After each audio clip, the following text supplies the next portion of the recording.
Vamos voltar a estudar a responsabilidade civil?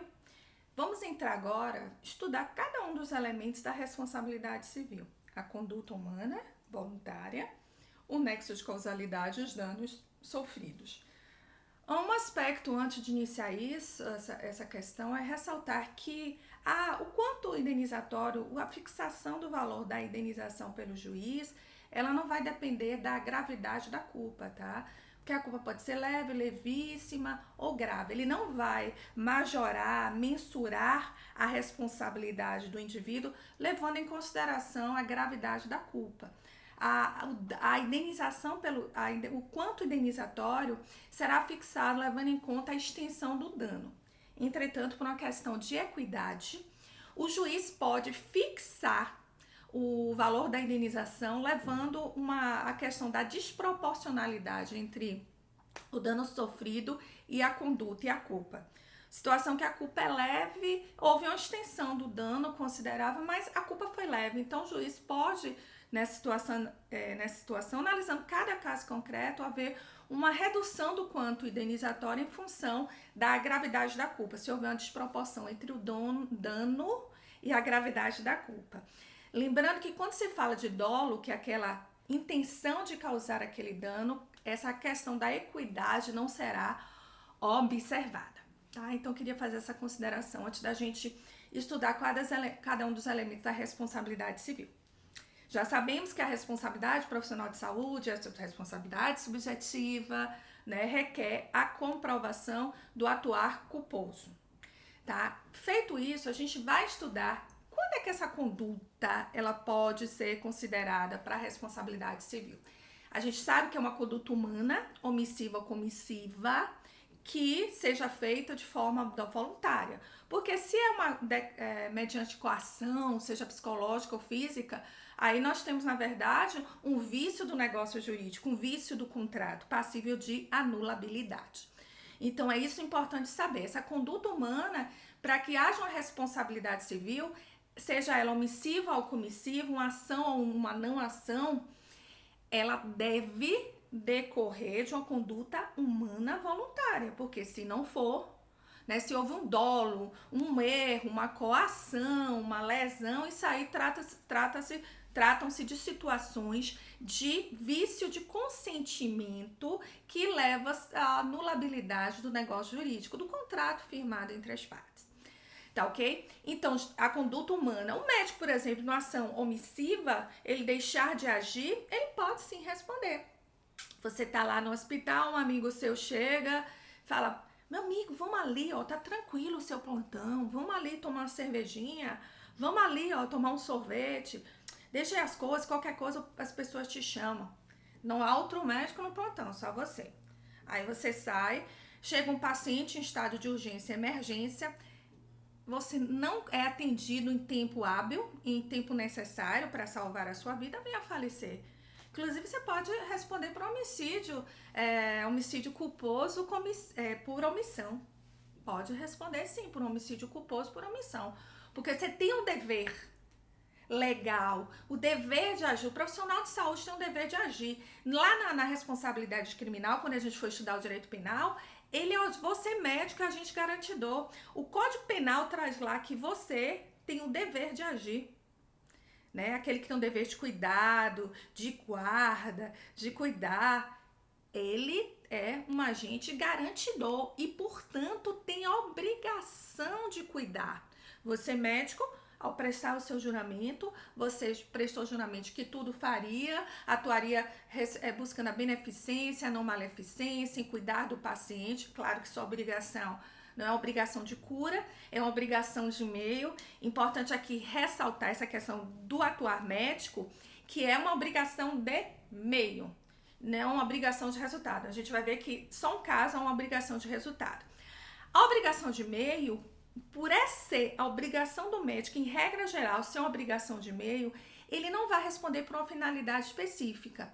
Ele tem o dever de adotar todas as condutas adequadas, necessárias, observar a literatura médica para aquele tratamento. Então, não é a obrigação do médico a cura, ele busca isso, mas por ser uma obrigação de meio, ele não tem uma finalidade específica, vou ter que curar. Não, ele vai buscar, ele atuando com toda a prudência, com todo o cuidado, com toda a cautela, adotando todas as medidas cabíveis, ele, né, não irá responder se caso venha ocorrer algum dano em razão da sua atuação médica, do seu ato médico, né? Então, a obrigação de meio não é uma obrigação de resultado. A obrigação de resultado, por sua vez, há uma exceção, que a atuação do médico é uma obrigação de resultado. É a situação, por exemplo, da cirurgia plástica estética. Não a cirurgia plástica reparadora. Se a cirurgia plástica for reparadora, decorrência de uma queimadura, você vai atenuar aquelas cicatrizes que decorrem da queimadura. Essa atuação do médico na cirurgia plástica reparadora, ela também é uma obrigação de meio.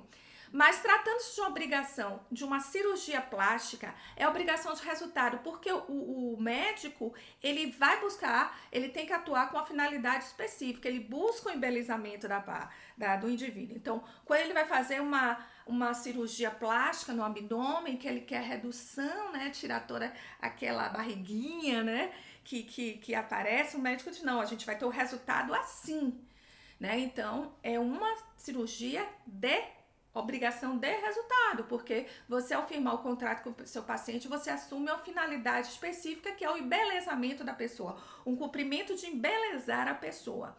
Então, a única situação que a obrigação do médico é de resultado.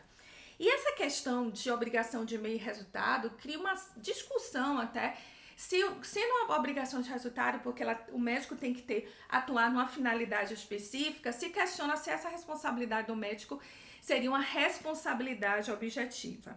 Antes até de eu explicar isso, eu queria fazer uma ressalva que no material de vocês, acredito eu que na página 41, quando tem a abordagem da obrigação de meio, algumas retificações, se eu não me engano é página 41 mesmo, tem que ser feito.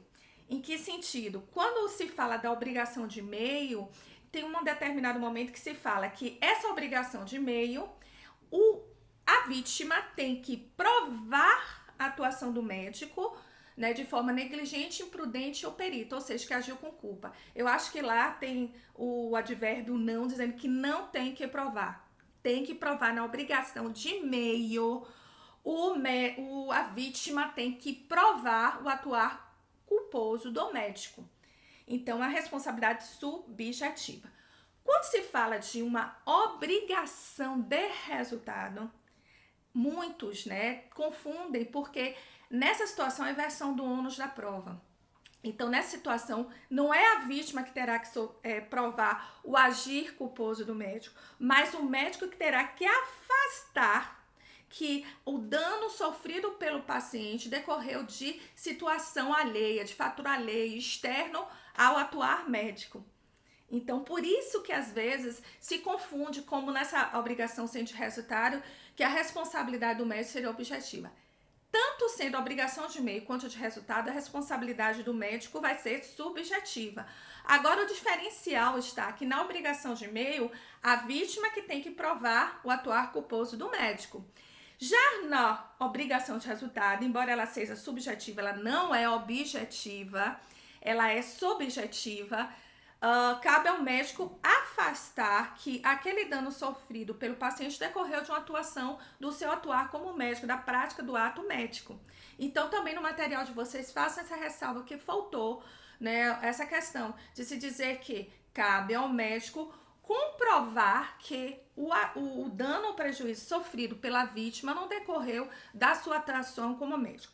Ficou claro? Obrigação de meio é a regra, então atuar médico é uma obrigação de meio, a regra é essa, sendo a única exceção, sendo a obrigação como obrigação de resultado, o caso da cirurgia plástica estética. Em ambas as situações, nós temos a responsabilidade subjetiva do médico. Ok? Eu queria fazer essa ressalva porque você, quando estivesse estudando, e se eu assim não tivesse feito essa ressalva, você poderia... Mas ela falou uma coisa na aula e aqui no material tá assim. Então, a gente tem que fazer essa retificação no material. Mais uma vez, volto a dizer que se eu não estou equivocada é na página 41. Mas é especificamente quando a gente está falando da obrigação de meio de resultado. Então, uma vez feito isso, o médico vai observar essa conduta humana. É necessário comprovar que o dano sofrido pelo paciente há um nexo de causalidade, certo? Então, a gente vai analisar na próxima aula o que é esse nexo de causalidade, tá bom? Então, até o nosso próximo encontro que a gente continua falando aí dos elementos da responsabilidade civil. Até mais!